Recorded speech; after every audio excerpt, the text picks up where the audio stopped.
You said that Muhammad preached the worship of the one God. Okay, now, Leviticus 26, verse 1, and I want you to address this. Leviticus 26, verse 1, God condemns anyone who would take sacred stones and venerate them. According to your sound tradition, which is part of your Umrah and your Hajj, Muhammad made it mandatory that if you're able to, when you perform the pilgrimage, the lesser or the greater pilgrimage, to kiss the black stone and to smother it and weep upon it. So here's my challenge to you from the very Deuteronomy and the Pentateuch you referred to. You're saying, see, he preached the worship of the one God. Can you show me anywhere in the Pentateuch or Deuteronomy where God says, part of my worship includes kissing a black stone, smothering it, weeping on it as an act of devotion to me, when Leviticus 26:1 says, anyone who does that is condemned to hell? So can you show me that in the Pentateuch to show that Muhammad complies with the very criteria, the general criteria you appeal to?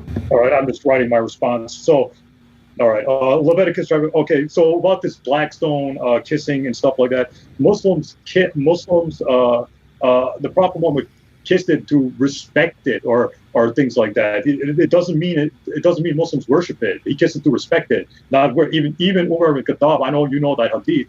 Umar bin Khattab said, "I'm only kissing you because I saw the Prophet Muhammad kissing you." He kissed it to respect, or he kissed it to respect it, not to worship it. It doesn't. And another thing is, most Muslims wouldn't even do that. It's not even a compulsory act to go to Kaaba and kiss the black stone. We have 1.6 billion Muslims or something like that. Most Muslims won't even go to Hajj, first of all, and most Muslims wouldn't even do that. So that's not even a compulsory act on us. So you kiss it to respect it, not to worship it. So Sam Shamoun, if you kiss your wife, does that mean you worship her? No, you're just doing it to respect her, right? Well, I hope so, but yeah, let me address that. The Bible tells me to show affection to my wife, but condemns me to show affection to stones. So you're attacking strawman again and throwing out a red herring. So let me repeat my challenge again. I can show you in the Bible where God tells me to show love and devotion and affection to my wife because she's a living, breathing being. But the same Bible that tells me to do that condemns me for showing reverence to a stone that neither benefits nor harms, that's inanimate. So I'm going to try it again. You can say it's not worship, and you can say it's not compulsory, but your greatest example is Muhammad, and he's an example for you to follow. The man that you say is a prophet like Moses. So I'm going to try it again. You can explain it away and say it's not worship. He's just showing it respect. I was clear. The true God of Moses did not allow the Israelites to take a stone and show it that kind of respect and veneration. So if Muhammad is a prophet like Moses, then that means he's going to worship God the way Moses did. So I'm going to try it again. Can you show me where the God of Moses said, you can take a stone, a sacred stone, a stone of any kind, show it respect. It won't be worship, show it respect, and in doing that, you'll be honoring me because this is something that I endorse, this is something I condone. When Leviticus 26:1 condemns anyone who would show any type of respect to an inanimate stone like your prophet did. So that didn't address my objection, and to correct you again. Whereas the Bible does say show affection to living, animate beings like my wife and children, it condemns showing such affection to an inanimate stone. Even the example of Umar proved my point. Even Umar didn't understand the logic. He went to kiss it and he said, I know you're a stone that neither harms nor benefits. Had I not seen the messenger of Allah do it, I would not have done it. So he's baffled. I don't know why he did it, but hey, he's the prophet and I have to follow his example. But that example condemned Umar to hell. So I'm going to ask you again. You said Muhammad taught the worship of the same true God that Moses commanded. But the God of Moses condemned venerating stones. Can you now respond to that instead of red herrings and strawmen?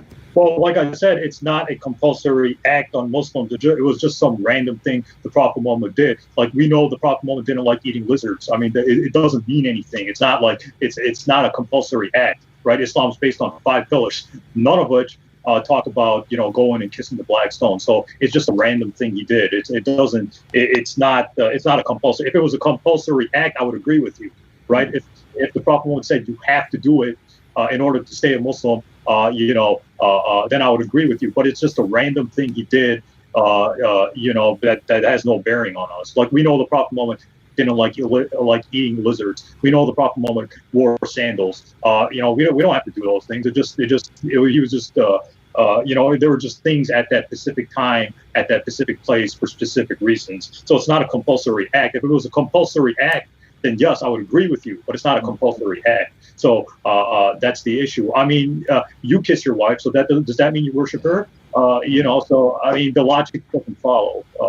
Yeah, but we can move on to other things. Let me make a final point on this. Just one final, Dave, because he said it's not compulsory. You said there are 5 compulsory acts. Now, Ittisham, you and I both know. One of the 5 compulsory acts is Hajj, pilgrimage. You must, if you can afford it, at least once in your lifetime, make a pilgrimage to Mecca. You're supposed to run around it 7 times, and then run between Safa and Marwa 7 times, throw stones at Wadi Mina, and kiss the black stone. So part of one of your 5 compulsory acts is that you must either touch the stone or kiss the stone if you can, but if there's a large crowd, you can't. At least try to symbolize that you're touching it. So even what you said, one of your 5 compulsory acts is pilgrimage. Part of the rites of pilgrimage is, if you can, if the crowd is not too large, kiss the black stone and touch it, which is why Omar had to do it because his prophet did it. So no, it is compulsory. And you said, if it's compulsory, I'd agree with you. So that means now you agree with me, Muhammad is condemned as an idolater. You said Muhammad claimed that he did preach and worship the same God that the Jews and Christians believed in.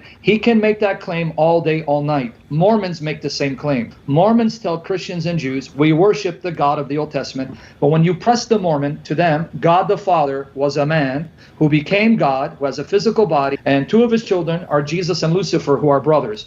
They can claim that they worship the God of the Bible all day, all night, but their view of God shows they're not worshiping the God of the Bible. So Muhammad can claim all day, all night that he's worshiping the God of the Bible, but he contradicts. Number 1, again, that God is a father to his people. The Quran says Allah's a father to no one. Well, right there, he can't be the God of Moses, because let me repeat what Moses said. Deuteronomy 14, verse 1, to the Israelites, you are the sons and daughters of the living God. What did Moses say? Deuteronomy 32:6, Jehovah who begot you, who produced you. What did he say in Deuteronomy 32:8? The God who gave you birth, the rock who beget you, which directly flies in the face of lam yalid wa lam yulad, because Moses' God does beget spiritually, not physically. So no, it's not the same God. And then let's go back to what I said. The angel of the Lord, because the word malach in Hebrew, which we translate angel, doesn't mean a creature necessarily. It means a messenger sent with a message from God. This messenger calls himself God, claims to do what only God can do. He is worshipped as God by those who see him, and they recognize that this is God sent by God. And then the Spirit of God, Ruach Elohim, Genesis 1 verse 2, is there overseeing the superintendence of the earth, making it habitable. And to confirm it, Job 33 verse 4 plainly states that the Spirit of God has made me. The Spirit of God has made me. That's the Jewish Bible. And the breath of the Almighty gives me life. So the Old Testament agrees with the New Testament on these areas. New Testament agrees with the Old Testament, but contradicts the Quran. Now let me use your own argument against Paul to show that you just condemned Muhammad as a false prophet. You said he contradicts the Old Testament. Deuteronomy 24, verses 1 to 4. Deuteronomy 24. I'm just going to give you a few where Muhammad fails the test miserably, showing that if Muhammad was around at the time of Moses, he'd be stoned as a false prophet. There it states that when a man divorces a woman and she marries someone else, and the second husband divorces her or dies, she cannot go back to her first husband, because that would be an abomination, something detestable to the God of Moses. Lo and behold, your prophet who's supposed to be like Moses, in Surah Al-Baqarah, chapter 2, verse 230. When a man irrevocably divorces a woman, he cannot take her back until she marries another. And according to Hadith, the man has to taste her sweetness, her honey. And when he divorces her, she can return to her husband. And the man who makes her lawful is known as muhallil. So Ittisham, Deuteronomy condemns your prophet as being detestable and abomination, disgusting to the God of Moses. Because let me repeat, Ittisham, you want to use the criteria to convince Christians? Christians are not convinced. Muhammad fails miserably.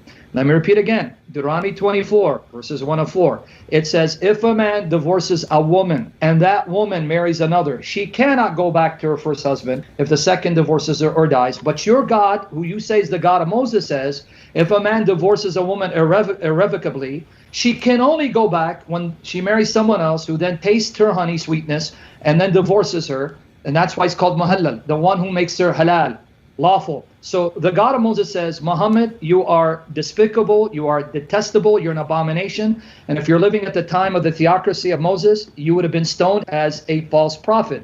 So you can't have your cake and eat it too. I know you don't believe the Bible, that's fine. But you're appealing to us, saying, here's your criteria. And I'm saying, sorry, that criteria goes right back at you and condemns Muhammad as a false prophet.